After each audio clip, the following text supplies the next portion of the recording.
Auzubillahiminash-shaytanir-rajim. Bismillahir-rahmanir-rahim. Dear student, today we are going to start our 34th lecture.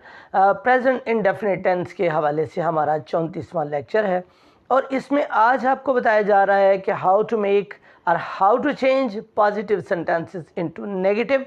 जो आपके present indefinite tense से ताल्लुक़ रखने वाले सेंटेंसेस हैं उनको नेगेटिव कैसे बनाना है। तो चलिए हम बढ़ते हैं अपने टॉपिक की जानिब कि how to make them negative, कि हमने नेगेटिव कैसे बनाना है। तो नेगेटिव बनाने के लिए आप लोगों को सबसे पहले जो होगा सब्जेक्ट आपके सेंटेंस में होगा।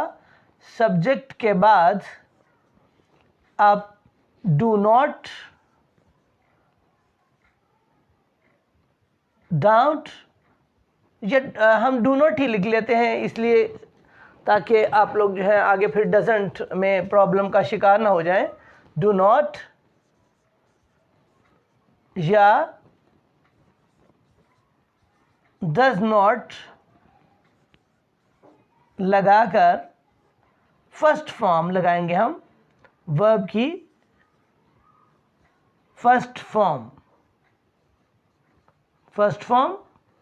प्लस आपका होगा जनाब ऑब्जेक्ट, प्लस ऑब्जेक्ट आपका होगा सेंटेंस का एंड पर।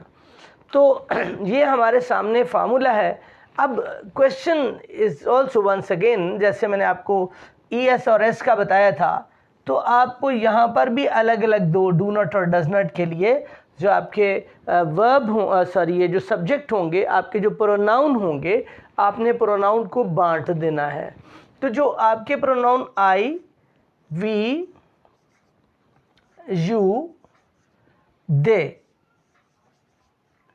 और एनी थर्ड पर्सन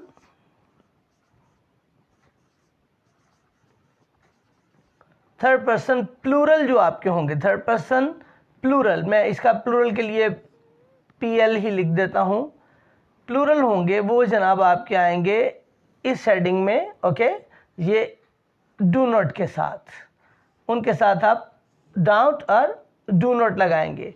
और आपके थर्ड पर्सन सिंगुलर जिसमें आपका he, she, it, any single name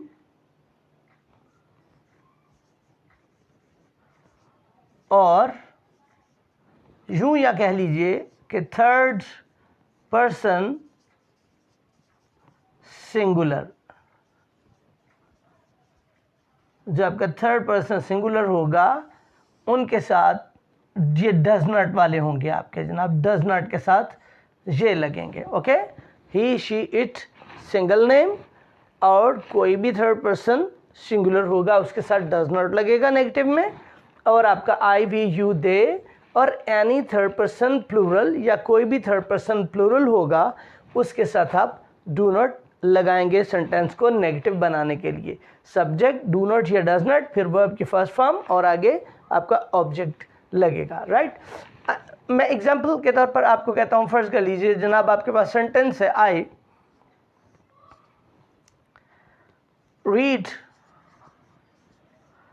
a book, I read a book, मैं एक किताब पढ़ता हूँ। ये आपका पॉजिटिव सेंटेंस है। अब आपने इसको नेगेटिव में जब चेंज करना है तो अपने फार्मूले के मुताबिक आप इसको नेगेटिव का मैं N लिख रहा हूँ। नेगेटिव कैसे बनेगा? I do not read a book, read a book, मैं एक किताब नहीं पढ़ता। I do not read a book, मैं एक किताब नहीं पढ़ता। यहाँ पर आपका सब्जेक्ट था, आपका प्रोनाउन था। प्रोनाउन के बाद आपने रीड फर्स्ट फॉर्म लगाई और आपने लिखा आई रीड अ बुक, मैं एक किताब पढ़ता हूँ। I do not read a book, मैं एक किताब नहीं पढ़ता। अगर आपने इसको इंट्रोगेटिव बनाना होगा तो इंट्रोगेटिव के लिए आप हेल्पिंग वर्ब को शुरू में लगाने से इसको सेंटेंस को इंट्रोगेटिव बना सकते हैं। और यहाँ पर हम लिख लेते हैं जनाब, यू वॉच टेलीविज़न, ब्रीफ में हम टीवी लिख देते हैं ताकि जगह कम लगे। और यू वॉच, आप देखते हो, क्या देखते हो, आपका ऑब्जेक्ट है टेलीविज़न, जो चीज़ आप देख रहे हो। यू वॉच टेलीविज़न, आप टेलीविज़न देखते हो। नेगेटिव बनाने के लिए कि आप टेलीविज़न नहीं देखते हो, तो आप इसको जनाब नेगेटिव कुछ इस तरह से बनाएंगे कि आप सब्जेक्ट या प्रोनाउन लिखेंगे यू, और उसके बाद आप उसी फार्मूले के तहत डू नॉट या डज नॉट लगाएंगे। You do not watch television, you do not watch television. Okay, आप टेलीविज़न नहीं देखते हो। आप टेलीविज़न देखते हो, negative, you do not watch television, आप टेलीविज़न नहीं देखते हो। ओके, आगे अब वॉच देखिएगा। मैंने उस दिन आपको बताया था कि जब कोई वर्ब CH पर, SH पर, O पर, SS पर या X पर ख़त्म हो रहा होगा तो उसके साथ आप ES लगाएंगे, लेकिन उसमें कंडीशन थी कि पीछे आपका जो प्रोनाउन है वो थर्ड पर्सन सिंगुलर होना चाहिए, ही, शी, इट या किसी का नेम होना चाहिए। अगर ऐसा होगा तो आप ES लगाएंगे, अगर नहीं होगा तो आप ES नहीं लगाएंगे। चूँकि ये CH पे ख़त्म हो रहा है, लेकिन वो वाली कंडीशन नहीं पूरी हो रही कि जिसमें जनाब पीछे आपका थर्ड पर्सन सिंगुलर हो, तो हम ES नहीं लगा रहे। अब ये देखिएगा, सपोज़ मैं प्रोनाउन ही चेंज कर देता हूँ और मैं यू की बजाय ही कर देता हूँ, ही। अब ही के साथ जब मैंने वॉच वर्ब लगाया आपका, तो वॉच चूँकि CH पे आपका वर्ब एंडिंग ऑन CH, तो आप क्या करेंगे, ही वॉच के साथ ES का इजाफा, ही वॉचेस टेलीविज़न, वो टेलीविज़न देखता है। ये तो हो गया जनाब आपका पॉजिटिव कि वो टेलीविज़न देखता है। अगर हो कि वो टेलीविज़न नहीं देखता तो आप क्या करेंगे, he does not watch television, he does not watch television. Okay, अब देखिएगा, मैंने आपको फार्मूले में बताया था कि सबसे पहले सब्जेक्ट होगा, उसके बाद डू नॉट या डज नॉट होगा, फिर फर्स्ट फॉर्म ऑफ वर्ब होगी और देन ऑब्जेक्ट होगा। तो उसी तरतीब से हम चले, सब्जेक्ट आपका लगा, उसके बाद अब सोचना है कि डू नॉट लगेगा या डज नॉट लगेगा, because already I have cleared it to you, मैंने आपको क्लियर कर दिया है कि ये प्रोनाउंस जो आपके होंगे इनके साथ डज नॉट लगेगा। तो इनमें से ही है तो आपने ही के साथ डज नॉट लगा दिया।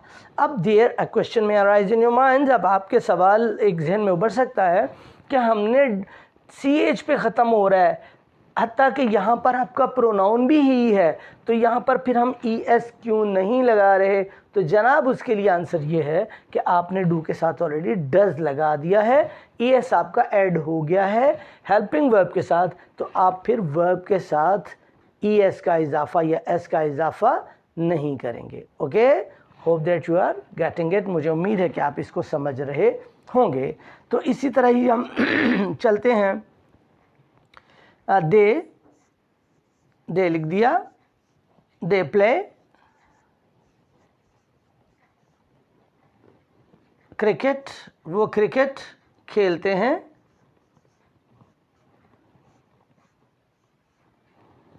आपका positive sentence, they play cricket, वो क्रिकेट खेलते हैं। अब नेगेटिव कैसे बनाएंगे, वो क्रिकेट नहीं खेलते, they do not play cricket, they do not play cricket, वो क्रिकेट नहीं खेलते। अब यहाँ देखिएगा, neither I have added here S nor ES, ना तो यहाँ S का इजाफा हुआ ना ES का इजाफा हुआ और ना ही डू के साथ हुआ, क्योंकि दे जो है उसके साथ लगता ही डू नॉट है। ओके, तो आपने लगा दिया दे डू नॉट प्ले क्रिकेट, वो क्रिकेट नहीं खेलते। यानी हमारा एक समझ लें रूल है जो उस दिन आपको बताया था कि कुछ प्रोनाउन के साथ S या S का इजाफा होगा और कुछ के साथ नहीं होगा। फर्स्ट सेकंड पर्सन के साथ सिंगुलर और प्लूरल के साथ, और थर्ड पर्सन प्लूरल के साथ S या S का इजाफा नहीं होगा, लिहाजा उनके साथ डू नॉट लगेगा और बाकियों के साथ डज नॉट लगाएंगे। तो इस तरह हमारे ये सेंटेंसेस नेगेटिव थे। अब क्वेश्चन ये है how to make them interrogative. तो इंट्रोगेटिव के लिए भी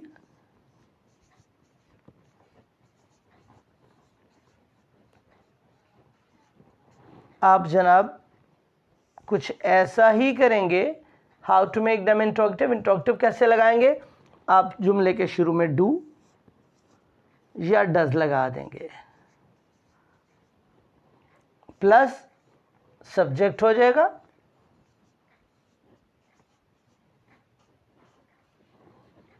plus verb first form, okay, and plus object. तो आपका सेंटेंस जो है वो इंट्रोगेटिव होगा और at the end of sentence you will place here question mark. आप जुमले के एंड पर क्वेश्चन मार्क लगाएंगे। अब any one of the sentence can be chosen है, right. I read a book, मैं एक किताब पढ़ता हूँ, तो इसको इंट्रोगेटिव बनाना है तो आप क्या करेंगे? डू आपने लगा दिया और सब्जेक्ट आपका आई है, do I read a book, क्या मैं एक किताब पढ़ता हूँ, do I read a book. और अगर आई की जगह ही होता, क्या वो किताब पढ़ता है, ये तो था आपका क्या मैं किताब पढ़ता हूँ, क्या मैं किताब पढ़ता हूँ।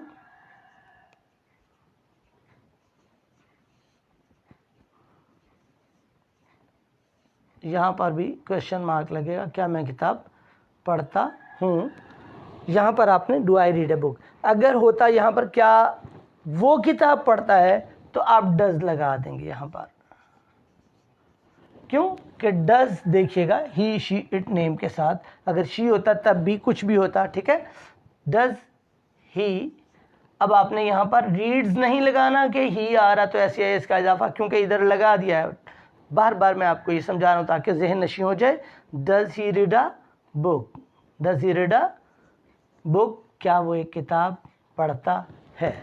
तो ये हमारे जनाब सेंटेंसेस हैं, इनकी मदद से मैंने आपको समझाने की कोशिश की है और मैं उम्मीद करता हूँ कि आपको बहुत अच्छी तरह से समझ आ गया होगा।